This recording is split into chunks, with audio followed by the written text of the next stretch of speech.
always say, if you try something and you fail, it stings for a while, but then it goes away because you know in the back of your mind, I tried it and I gave it everything I had, right? Yeah. That's okay. If you don't try something, that lingers with you for the rest of your life.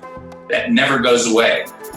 So I'd rather try something and fail than have that thing just linger for the rest of my life in the back of my head.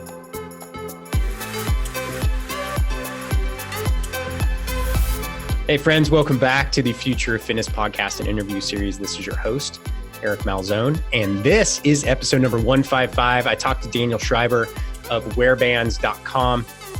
So he is the CEO and founder of this company, and it's a really, really interesting product. You can go check it out, and he describes it quite extensively what it does on their websites at WearBands.com. I think a lot of it, from a standpoint of the fitness and health entrepreneur, his story is fascinating. It's really good. And, coming from a successful career in real estate and then, as an entrepreneur does, kind of diving head into something that he believes in a product. And then the challenges he's faced getting the product out and the psychology of behavioral change of getting people to adopt to a new product, especially in an industry like ours, which is very hard set in our ways at times. It's really cool insights and very valuable for anybody who's looking to get their product out there. Because there's a lot of fitness products, some hit, some don't. But Daniel's out there, the gladiator in the arena, making it happen. And I respect it a lot. And it was great talking to him about it. And I learned quite a bit. So yeah, I hope you enjoy as much as I did.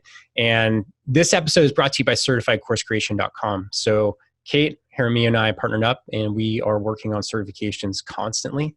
Some big names that we can't say yet, along with some ones that you've probably heard of, BeyondMacros.com, Human Vortex Training, all kinds of things. So if you are in the fitness or health or any industry, really, if you have a great idea, maybe you have a depth of knowledge in a particular area that you've been successfully working within for a long time, and now you feel that it's time to leverage yourself.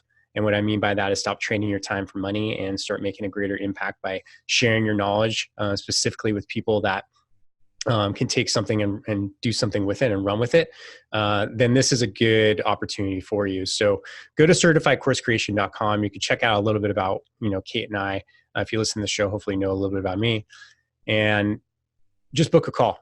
And I'm happy to get on a call with you and we could talk about your concepts and see, if it has legs in the market, just due to my network and the amount of, obviously, 600 plus interviews. I know a little bit about the fitness industry, and we'll tease it out. We'll see if it's worthwhile. But think about it this way, if you are tired of trying, of trading your time for money, then this could be something for you. Online courses are one thing, but an accredited online certification is completely different. It sets you apart. And it's an authority play. It's a very lucrative play, and it could be for you if you have the right stuff. So hit me up. Let me know at CertifiedCourseCreation.com. Without further ado, this is episode number 155 with Daniel Schreiber of WearBands.com. Boom, we're live. Daniel, welcome to the show, man. Hey, thanks for having me. I really appreciate it. Yeah, I'm really excited. And I was just telling you before the recording, I always love to get an update on Boulder because I'm somewhat fascinated with the town. I've never been there. So it's do you guys have snow yet? It's late September right now. We haven't had snow. It's been a hot summer, hot fall.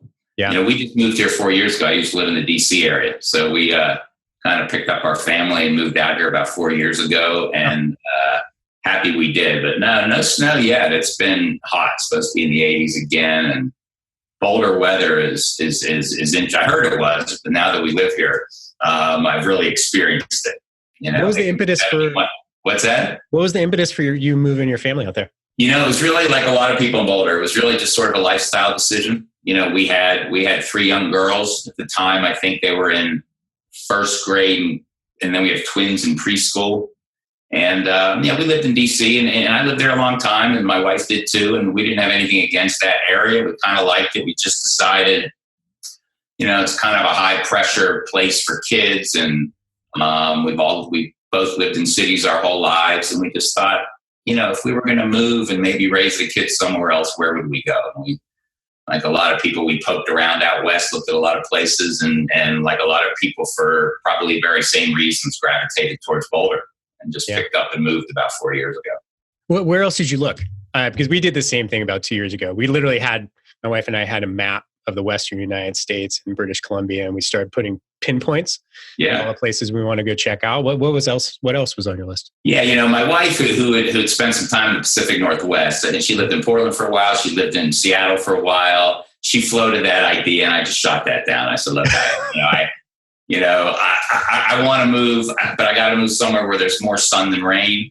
Yeah, and I'm not moving to the Pacific Northwest. So I just nixed that idea. And not like a lot of people, we sort of settled on the Front Range of Colorado. We thought about Utah because there's some neat places in Utah, but that's a little, Utah's a little bit of a strange place to move to, I think, politics-wise and for all those reasons. So like a lot of people, we looked at the Front Range. We took like 3 trips. We hit Golden, Colorado. We looked at Boulder. We looked at Fort Collins, which I was kind of partial to.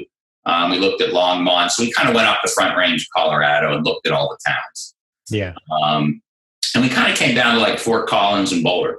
I was a little partial to Fort Collins. It's a little more removed. It's a little bit quieter, a little bit more of a Midwest vibe. Boulder has a little bit more of a East Coast, West Coast vibe.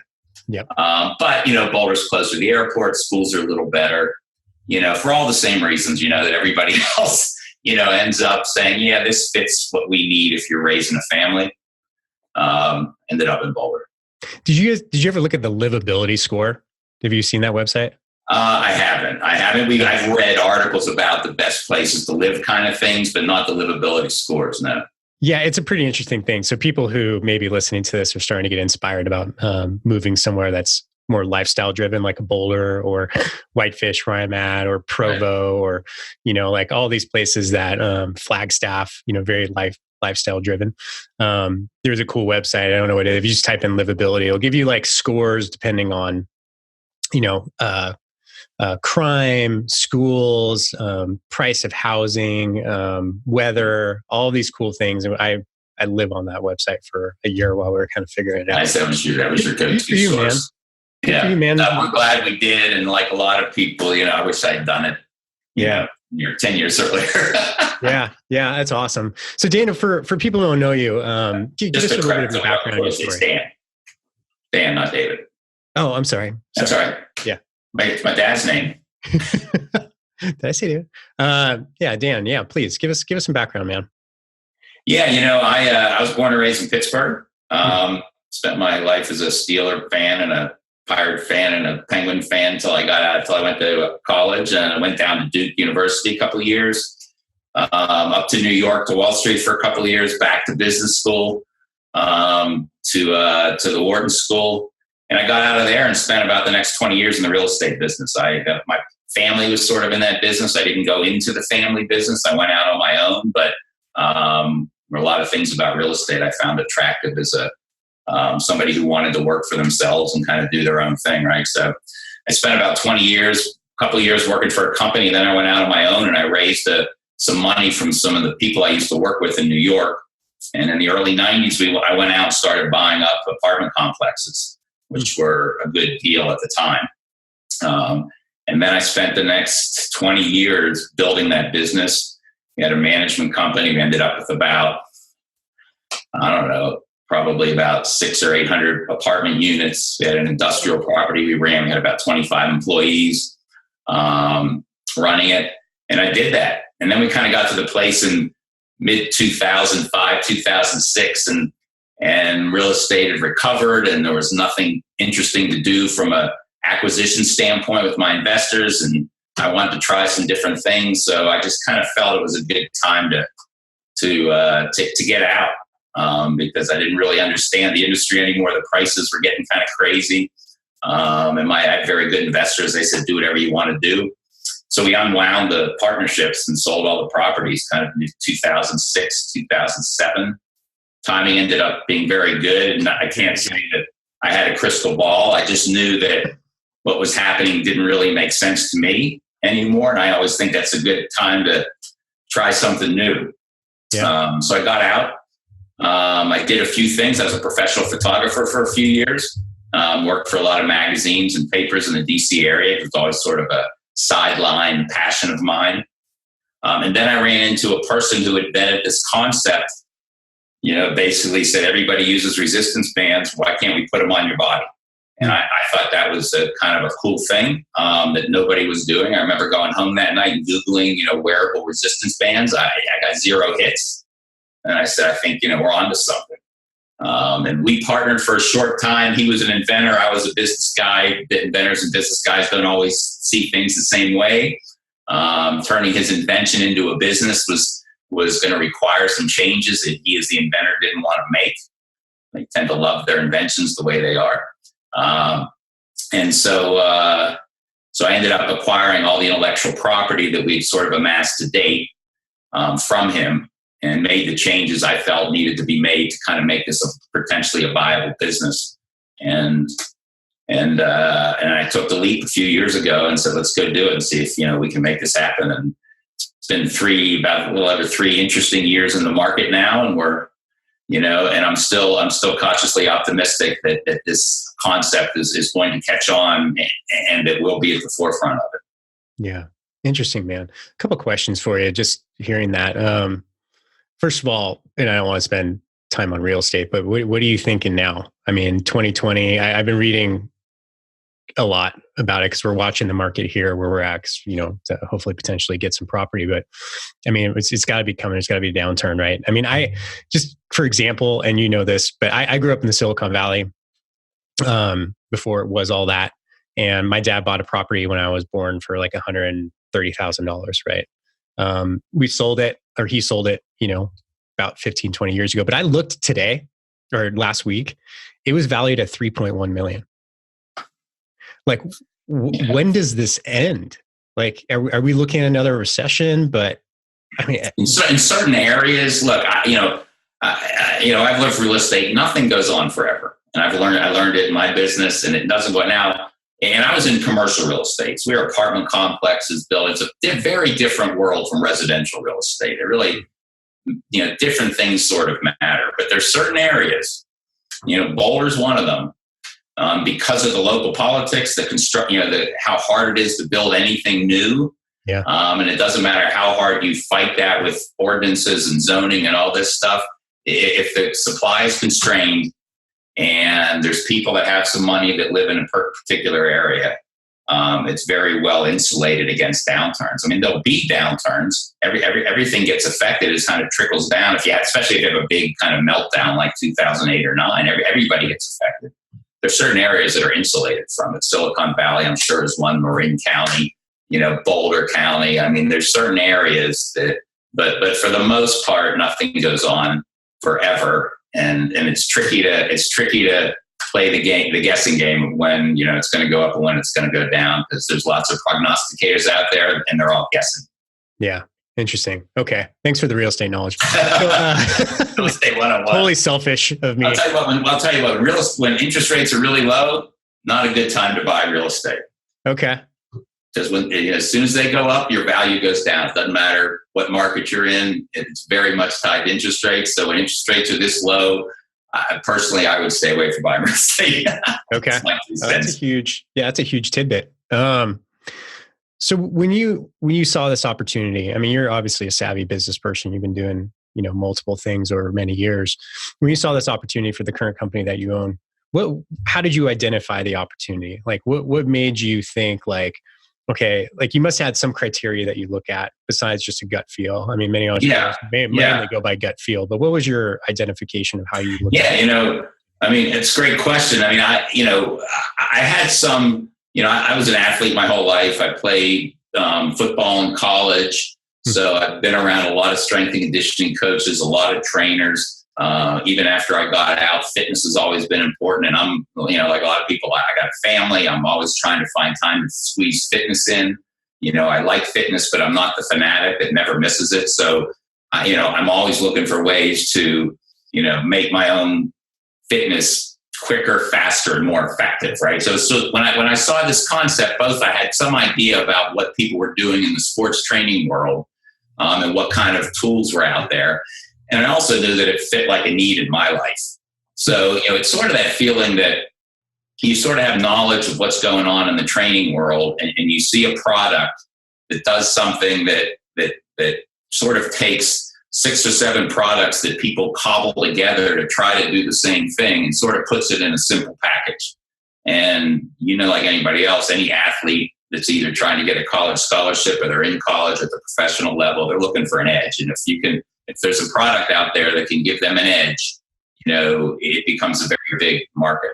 And then the fitness side, like that's more of a personal thing. There's so many people out there that say, how do I, stay fit with my crazy schedule? So I saw a product that kind of met two of these needs and two of these problems out there. And then I did some research. How big are these markets? How many people belong to health clubs? How many people work out? How many athletes are there in the world, 12 and up? And how many, and I did all that. And I just realized that, what I liked about this product was it's not a niche product. It has its pros and cons when you're launching it, when you don't have a particularly focused market, right? But I also felt like the odds are good. I don't have to hit a home run in any one market. If I can, hit a double in 3 or 4 markets that this product serves, then we'll have a really nice business on our hands. So I like that idea that I felt like, there are a lot of different ways this product can succeed. Now it's my job to go out and figure out, which markets are going to be the most receptive first, and then build out all the other verticals from that. Yeah. Yeah. Interesting. I always think about products like yours, and give everyone the name of your product as well. So it's called WearBands. WearBands. It's called WearBands, simple bands that you wear. Yeah. Yeah. I've, the videos you have are awesome by the way. I was looking at those on the website. Yeah. Really good. Love the music. Got me fired up. I always think of products when I look at products like what you have, I always think of Shark Tank, right? Like what would happen if Dan was up in front of the sharks? What would they say? What questions would they ask? Yes. Have you ever thought about that scenario? Like, I've applied once. Okay. Interesting. I got through a couple rounds of cuts. Yeah. And then I didn't get that final invitation, to come out and we're going to film you. Even if they film you might not end up on television, but I didn't get to that final cut. That was a couple years ago. I kind of got away from it. People tell me I should, keep reapplying every year. Probably absolutely true. I've learned a lot about the application process since then. So I think I probably make a more savvy application now. I was trying to sort of sell them on our business and the fact that there were a lot of sharks that would like what we're doing and could help us do it when, I'm sort of told the reality is they want good TV, right? So you need a good story, good emotional story. You got to work, whatever they want good TV, which isn't necessarily a good investment, but it's good TV. Yeah. So I may revisit that because I do think about it. One problem with us is we're selling steady, but we're not showing a huge growth in month over month or year over year sales. I think we'll get to some tipping point where that'll happen.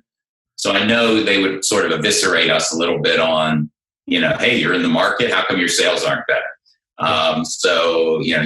We'll take your company, but we want 70% of it. So I don't know if the timing's great for us. If I get desperate enough, and I feel like, hey, I've exhausted all my other things. Let's see what these guys have to say. Then I may get back on that wagon. Yeah, I just imagine Mark Cuban being like, "Yes, I want that. I want it for my basketball team. I want it for all the athletes I work with." Right, and then I think so. And then the QVC woman, we have a very QVC friendly product because, and we have lots of customers from all over. Lots of people say, hey, I wear it around the house. I wear it when I'm mowing the lawn. I wear it when I'm walking the dog. So I call that like our QVC audience. I think that's big. So I do think that they would look at it and probably get it and understand, like I do, how big this market could be. I think the trick would be getting on the show. How do you get on the show? And then if you get on it, how much am I going to have to give up to work with them? Right. Yeah. So what, if you had to, as you have brought this product to market, and I would love to hear what insights you have for people who are out there thinking, hey, I have a great product, right? I want to bring it to market. But if you had to go after a niche, which one do you think it would be? Niche, whatever you want to say. I think our two biggest people who have gravitated to us most so far are women, because, amongst many other things, this is a great, booty and leg developer product. And it does it not just when you're doing all your booty exercises, but it does it if you're just, walking your dog. So that I think is going to be a big market for us. And it is probably 50% of our users right now. And then out of the other 50%, CrossFitters, I think like it because it's intense. You can really, CrossFitters like, harder and harder and harder. And if they put our system on it, it gets exponentially harder. And then on the sports side, track athletes have been our biggest sort of market right so far. But when we sent it out to different places, we have it at a big sports performance school. And they have lots of different teams, and the track team's the one that seems to want it the most. So we're sort of focusing our energies on track, and we're starting to push CrossFit a little bit, and then what I would call women's fitness. Yeah, CrossFit would be interesting. You're right. And the thing about CrossFit is, you get 1 or 2 star athletes to show a couple Instagram ads. People are, what is that? Right? Because your product is visually, you're like, okay, I've never seen that before. What is going on here? Right? That's my first thought. So I look at it, I'm like, what exactly is going on here? And then you start figuring out in your brain, like, okay, so, the resistance increases as you, extend. Right. And I can imagine doing something like a thruster pull-up workout with that thing would just be devastating. Yeah. And the kid, we have one of the big CrossFit athletes here in Boulder. I won't mention her name, and we're trying to get her to just try it. I'm like, just put it on, 5 minutes, and I'm sure you probably wouldn't be amazed. I mean, getting people to put something on. We have a little saying here: it's wearing is believing. Okay. You can see it, maybe not believe it, but if you wear it, you're going to believe it. So take about 5 minutes to say, why am I sweating? Why is my heart rate up? What's going on here? And then you'll feel it. Yeah. So that's a constant part of our strategy. I'm always reaching out to people, and sometimes getting to the most elite people is often, as you imagine, sometimes the hardest. Not that you even can't get in touch with them. My theory is the people at the top, they got a good thing going. They see something new, they don't quite understand, they don't know what it is. I think they're very risk averse. They're like, well, sure. If I endorse this thing and it doesn't take off or something goes wrong, there's just downside for me, right? And I sort of get that idea. I try to convince them that nothing can really go wrong. There's no downside here. You're not going to get hurt using this thing. But I think that they're more risk averse. So we kind of focus on sometimes the people that are trying to make it. They're on their way up, but they're not the stars yet, and they want something new, and they want an edge, and they want something to make a name for themselves with. And sometimes we go after those people because I think sometimes they're a little more receptive to trying new things than the people that are kind of up at the top. Yeah. Yeah. Well, there's the bubble athletes, right? I mean, as we would call them, and cross people who are, trying to get the regionals, whoever it's organized now. It's been shifted so many times, but they're looking for that little thing. I mean, it's funny because, I've been in rooms with, not anymore. It's been a long time with really high level CrossFit athletes. And, we all went out to dinner once, and I remember this. It was after a certification, and there was like CrossFit Games athletes, and then there's the regional athletes, and the people that wanted, were just trying to get there, right? And I was just noticing like the CrossFit Game athlete, the one that was very high end, was sitting there eating dinner with a full pizza and 2 huge things of beer, right? And then like the bubble athletes were like, watching their macros and all everything, right? They're looking for every little thing. Meanwhile, it was quite obvious that the best athlete on the table was just focused on training. That was his thing. He wasn't worried about all the peripheral stuff. Yeah. And, I think that's a huge component. It's like, well, how do you make the training more effective? And ultimately, that's what it comes down to. It's like, are you training? Are you recovering? And that's it. So when you brought this product to market, if I'm listening to this, I'm like, hey, I got an idea for a product, right? What lessons did you learn so far along the way that you can help people maybe avoid some challenges? Lots. Well, look, I mean, the first one gets back to the psychology of business, which, if I raised some money and had some money sitting around where I could hire somebody, I think I'd bring in a behavioral psychologist onto my team, seriously, because, when you're launching a new product that people, if I'm launching a better water bottle, right, or I'm launching a better resistance band, or I'm launching a better anything, something that's derivative that you have, if it's really good, that's the clearest sailing, because people can, I can get rid of this water bottle and I buy this water bottle and I know how to drink from a water bottle and there's nothing I have to learn. I recognize a water bottle, right? And that, getting that early adoption is simpler. If you come to a market with something that's really innovative, even if it really works and it works and you have the science that says it works, but it really looks different. Maybe there's not a lot of published papers out on it that people can go read. They've never seen it before. And you're asking them to change the way they train or the way they do business. And all that work they've done coming up with this way of doing it, now I got to tweak it to make room for something new. You just have to be prepared for the fact that you're going to shake your head and say, don't you get this? This is better. Why won't you use it? And you got to figure out a way to get over that hurdle, and I still work on that, but it's something that I think about all the time now. How do I make this easier? How do I make it make more sense? I'm going to have to be patient here, with this person. Instead of discarding them because they don't like my product right away, I'm going to massage this and over time, I'm going to sort of win them over. So that's, that's, I think, been our biggest challenge as far as speed of adoption. I think is just understanding the psychology of introducing something that's really new to the market and how averse people will be to getting on board. Yeah. Even if it's better. I think that's my biggest piece of advice. And then, look, I'm not marketing, and this has been my own personal battle. I'm not a natural born sales guy. And again, if I had some money, I'd hire one. And you really got to have your marketing acumen in order, present day, current marketing. Because there's 1,000 options out there. And if you don't have some, good idea getting in as to, where you're going to spend your money and your time and your effort, and you try to take a shotgun approach, you're probably going to run out of time and run out of money before you hit the magic bullet. So that's just a personal, challenge that I have to overcome. And I have sort of learned it. I've been lucky enough to get the business to where it's, sort of break it even and I can keep making new product until it catches on. So, it's been a long journey. I was certainly hoping by now, like everybody, to be farther ahead than we are.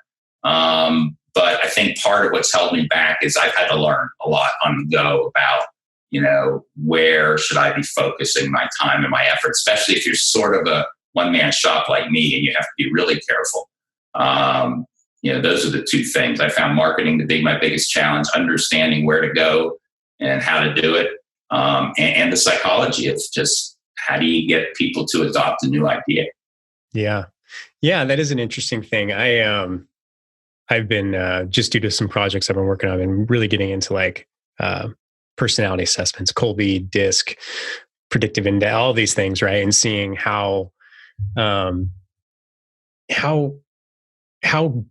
incredibly important it is to understand how people think, right? And how different people will react different ways. And risk aversion, of course, is, that's a very, very synonymous with entrepreneurs, right? We like it. We like a little bit of risk, right? We like failure is like just another day at the office. Like, oh, I'm going to stumble today, just like I did yesterday. And that's just part of it, right? So I'm wondering, like, with a product like yours, if, going after the people, find the people who are, quote unquote, there's no risk in trying your product, right? There's none.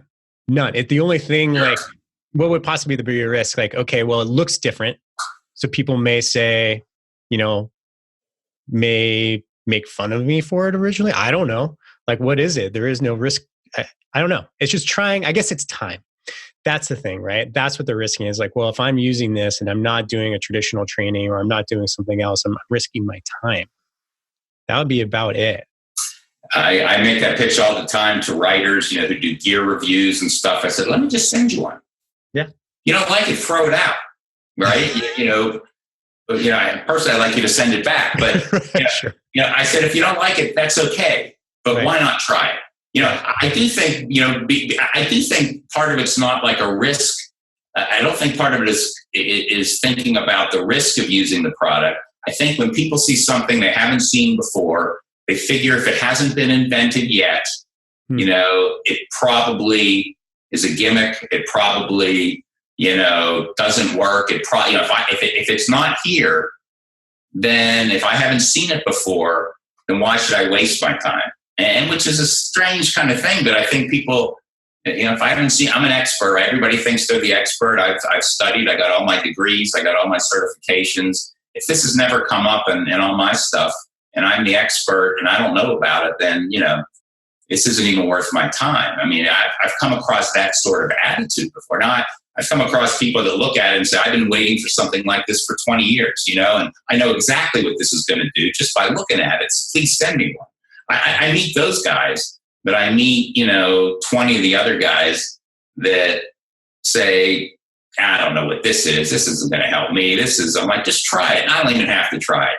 I already know. And you have to, and those people I think will come on board after they see enough other people using it, but there's no sense trying to convince somebody who's not even willing to open up their minds a little bit and just out of curiosity say, I'll give it a shot. Send it to me. Yeah. Yeah. It's a constant daily battle. The people that you've come across were like, oh, I get it. I've been waiting for something like this. Where do they live? What's their world? Yeah, boy, I tell you, it's, I think for the most part, and it's not unusual, I've learned that there's, in our business, there's people that write the papers, right? And there's people that read the papers, right? And the people that write the papers, will look at this two ways. They either understand it right away and say, send me one, I'd like to use it. Or they're not sure, they're a little skeptical, but because they like to write papers and they like to think of new ideas, they're open. Hey, send it to me. That looks kind of interesting. I haven't seen that before, but that looks kind of cool. And then they'll try it. And usually if they were skeptical, they weren't skeptical after they try it. And so those are the guys that sort of write the papers. The ones that read the papers and they're out there and they're training people and they're strength and conditioning coaches and they got to, they have their own pressures. They got to get, a bunch of kids in, a bunch of kids out, and they have these very specific training protocols. They're a tough sell for something like this. Once they've read a paper about it or they've seen it at a seminar and they've seen it explained by, a third-party professional, they might do it. But if the owner of the company pitches it to them, they're I think their attitude is, no thanks, I'm busy. And they'll wait to see, what other people are doing. So it is nice that we have some people, very high end people, both in labs and just trainers out there that have bought into what we're doing. And we're certainly trying to leverage that. But even they're busy people. So they're out there using it and they're using it with their clients. But if I say, hey, you want to do a little study for the next 3 months and we'll put it on your clients and we'll, that's a tough sell for them too, because they're super busy all the time. Yeah. And I don't have the money and I don't really want to pay them because then I've paid for a result.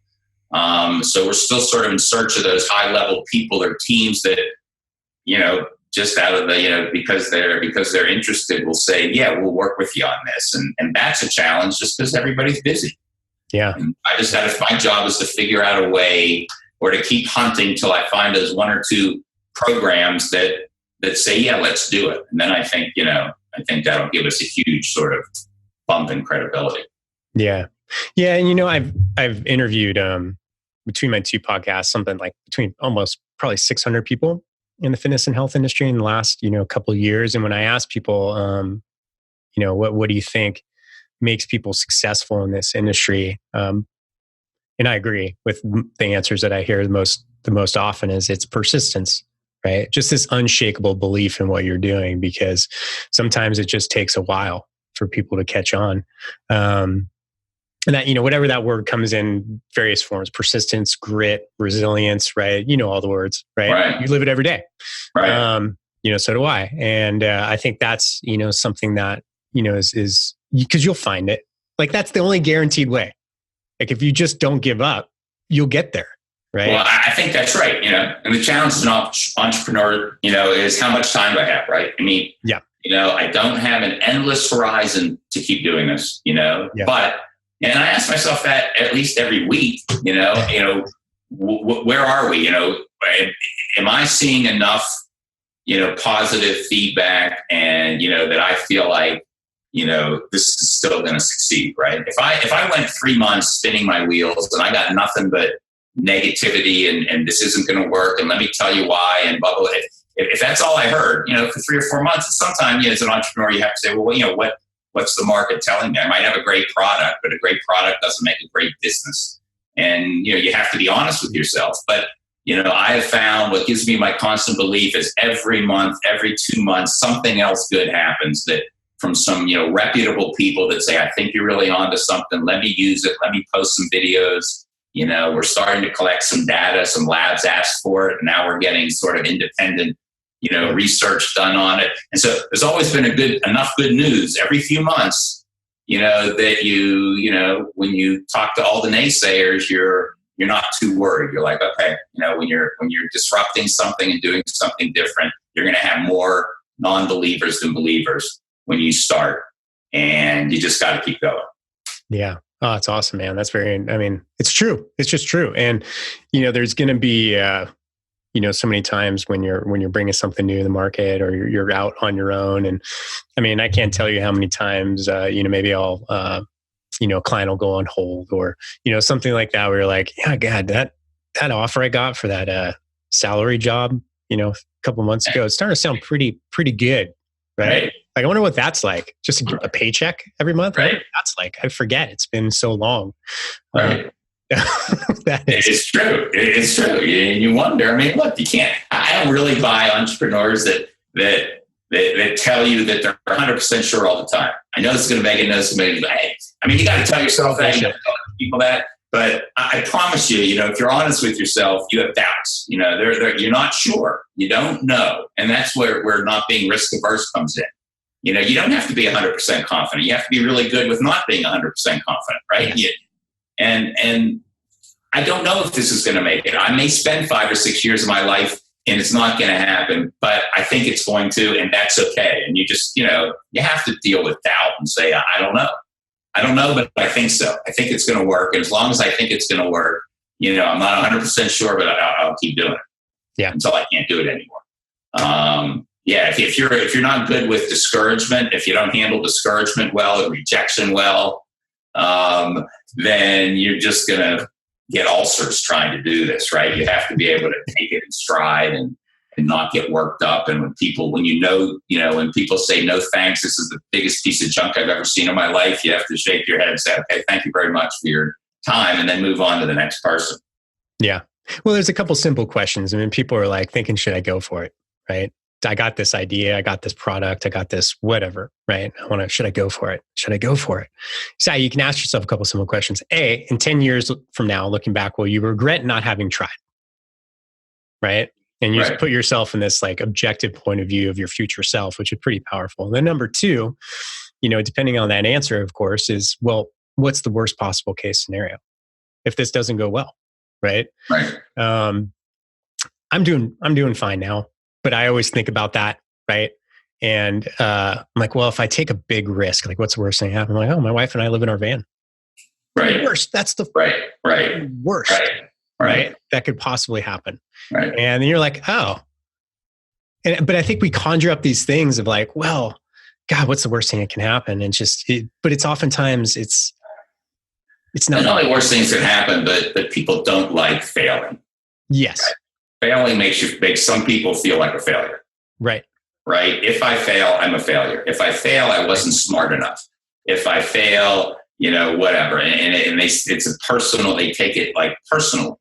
And I'm sure you're the same. I don't look at failure as personally. If I have something I really want to do and I try it and it doesn't work out, I don't think I'm a failure. It doesn't have that impact on me. It's just, I'm a pretty smart guy. I had a good idea. Maybe it would have worked in a few more years. I decided at this point to get out and because I couldn't make it work as fast as I wanted to. And I'll go on to the next thing. Heck, I'm a 5'8" kind of white guy. I walked on the football team at Duke, right? And people thought I was out of my mind. But I played some football in high school and Duke wasn't exactly Michigan or, Notre Dame. So the talent wasn't that high. And I sized it up and I said, I think I can, I'm not going to be a starter, but I think I can actually do this. Yeah. And because I want to. And you know what? If I go out there and get my brains beat in and everybody says, I told you so, I'll say, but I tried it. To me, that's so much better than graduating and saying, God, I should have tried to play football. I mean, that's the point I'm trying to make. I always say, if you try something and you fail, it stings for a while. But then it goes away because in the back of your mind, I tried it and I gave it everything I had, right? Yeah. That's okay. If you don't try something, that lingers with you for the rest of your life. That never goes away. So I'd rather try something and fail than have that thing just linger for the rest of my life in the back of my head. I should have tried that. And to me, it's such a simple choice when you look at it that way. Yep. That failure is temporary. Not trying something, that'll bug you forever. Yeah. Yeah, I totally agree, man. That's exactly the point I was trying to make is, how you make your decisions. And there's only a couple things in my life that I regret, right? But none of them are things that I regret because I took action. Yeah, right. It's right. Always things because I didn't. And I think that's the biggest thing. I mean, as you know very well, like you don't wake up in the morning, grab your coffee, get in the car and go to a place where everyone has, things for you to do. Like, okay, here's what you're going to do today. Right. You're like, if you're like most, you probably get up and you're like, okay, what are my goals for the day? How do I make this happen? How do I, by sheer will, right? How do I get this thing going? And, that even I remember when I started working from home, like, I still had a corporate job, I started working from home. People are like, wow, that must take a lot of discipline. I'm like, no, not really. It's just what you do. Because you got to do something, right? Yeah. I'm not going to watch baseball all day, right? Right. So yeah, I think it's a certain type. I'm curious too, Dan, when you look at your product, what problem do you think you're solving? Like when you bring it to market, right? Because I look at products in two different categories. There's ones where it's like it's obvious, right? It's like an obvious problem that's being solved. And you just look at it, you're like, yeah, I got it. What yours, I think, takes a little bit more explaining. I mean, it's obvious that obviously, I keep using that word. You're making people perform better through different ways of training, right? I mean, you can look at the video. That's pretty straightforward. What problem do you think you're solving?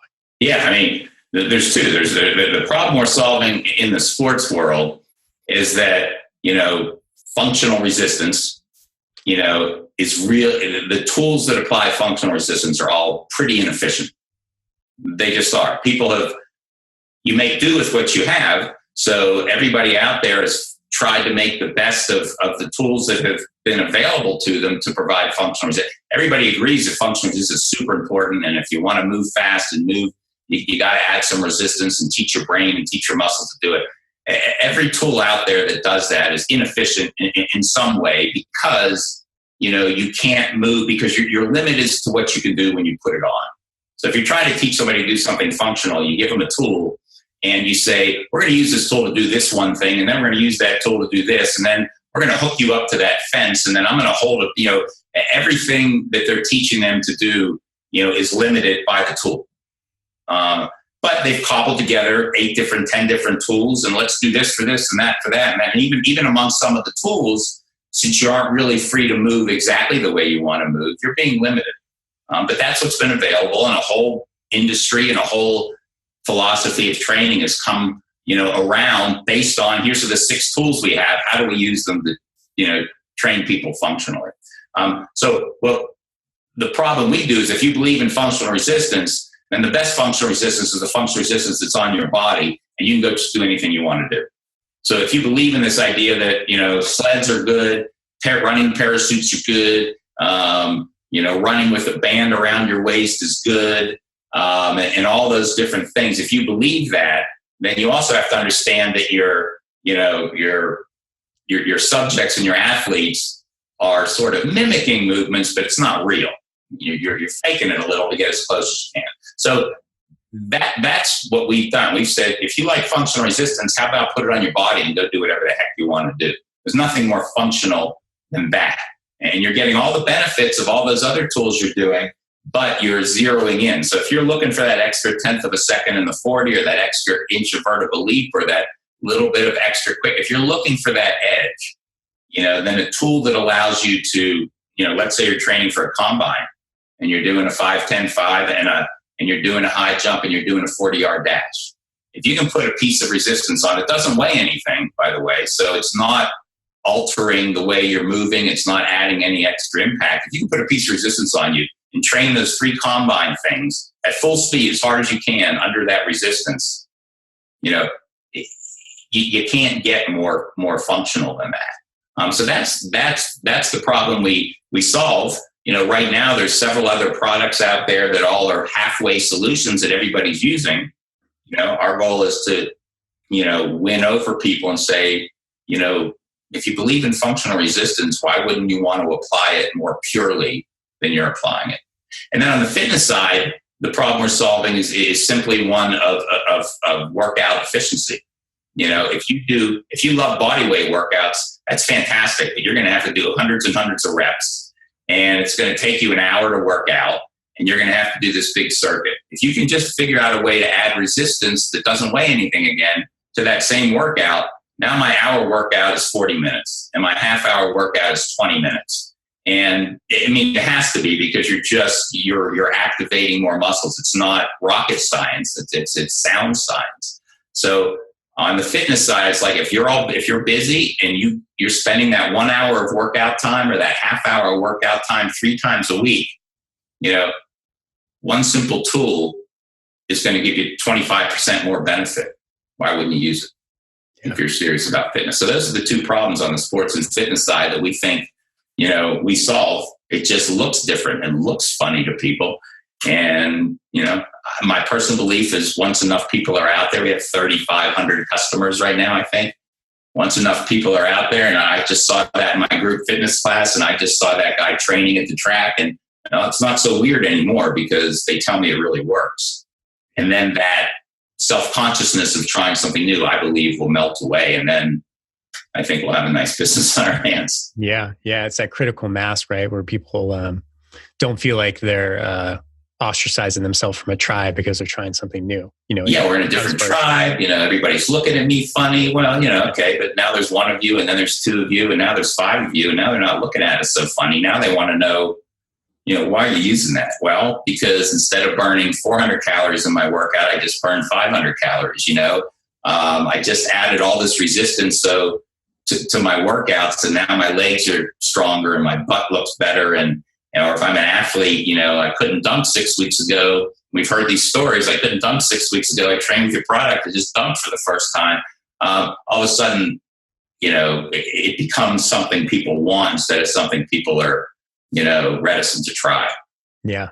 The workout efficiency is interesting, right? Because it used to be, not too long ago, like a CrossFit class has always traditionally been an hour. Like, oh, wow, that's a really efficient use of time, right? Great workout, an hour. Then, F45 came out, it's functional 45. And then you get things like 9 round, it's 30 minutes. I just saw another one come out that says they do 27 minutes workouts, right? And then you have the classic 8-minute abs, and you got all these things, and everyone's looking for that silver bullet, right? To get them the most efficient workout when... Yeah. Most of the time, we're not even that freaking busy. I mean, we're busy with things that don't even like. Well, that's true. That's true. But you're right. But that's a hard psychology to change. Everybody feels busy. The workout's sort of the last thing they feel like doing. Yeah. But what you can change is when you do get around to doing it, wouldn't you like to, do it as efficiently as possible? I got 20 minutes and I want to crank out the most, resistance work. I want to burn the most calories and fat. And how do I do that? And another problem we solve is that if people like certain kinds of programming, step aerobics, people like step aerobics, Zumba, people like Zumba, TRX, people like TRX, right? And people tend to gravitate towards the thing. So they're sort of stuck. I like TRX, so that's going to be my health. That's going to be my workout. I like Zumba, that's going to be my workout. I like CrossFit, that's going to be my workout. Well, what we've kind of done is come up with a product, and we're going to have our own, I think, workouts and show people how to use the product, and we're working on that. We've been slow to do that. But what we offer people is like, we're not asking you to change your workout. You probably know what you like to do. You like to walk, you like to hike, you like to do whatever. You like it already. Just put this simple tool on. They'll do what you already like doing, right?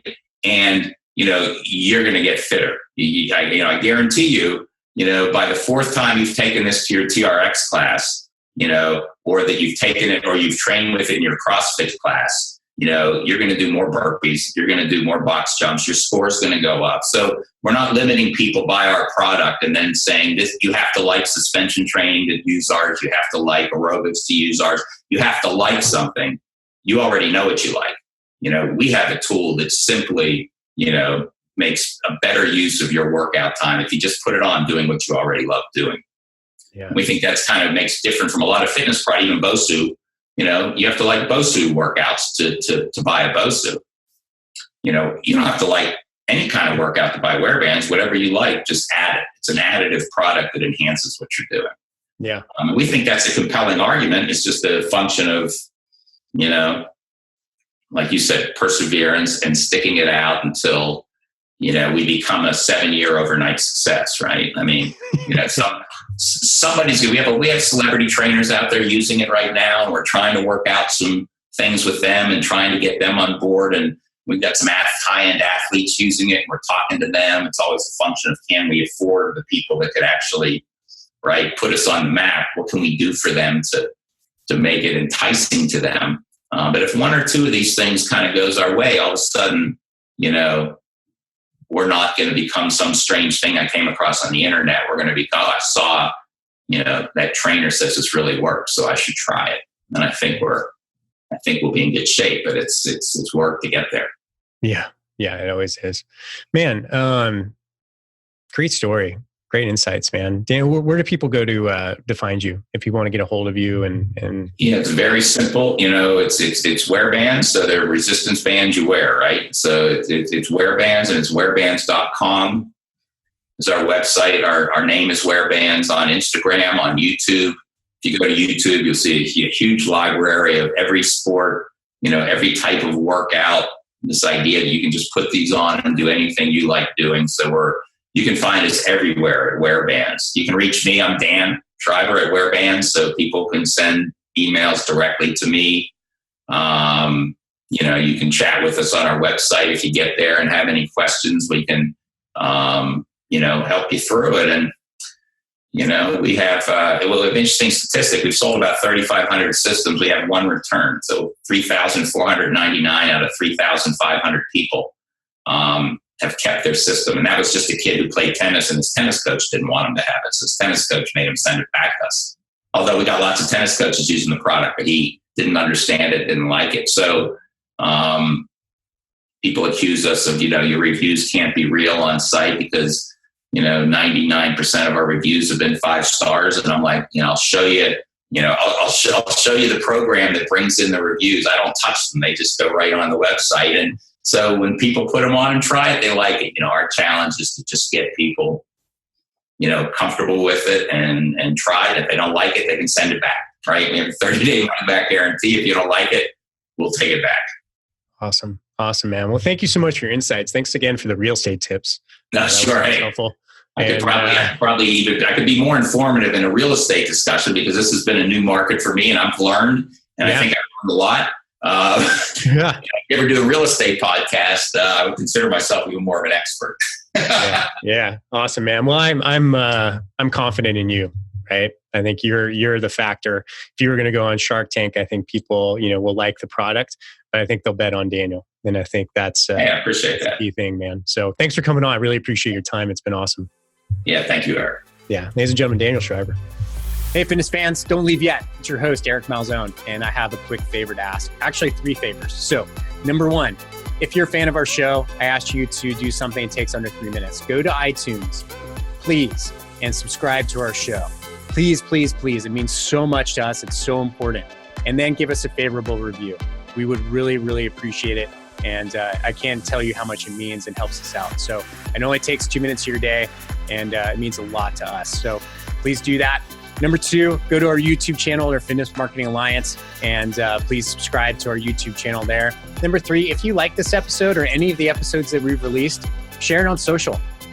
That's huge. That's a big deal for us. And we put a lot of work into these episodes, trying to give you great, actionable content for the fitness industry. So that would mean a lot. And that's it. So we have some big plans coming up for this show. I'll be talking about that in the next couple episodes. But thank you so much for listening. It means so much. And if you have any questions, please reach out to me. I love to hear from everybody. Eric, ERIC at fitnessmarketingalliance.com.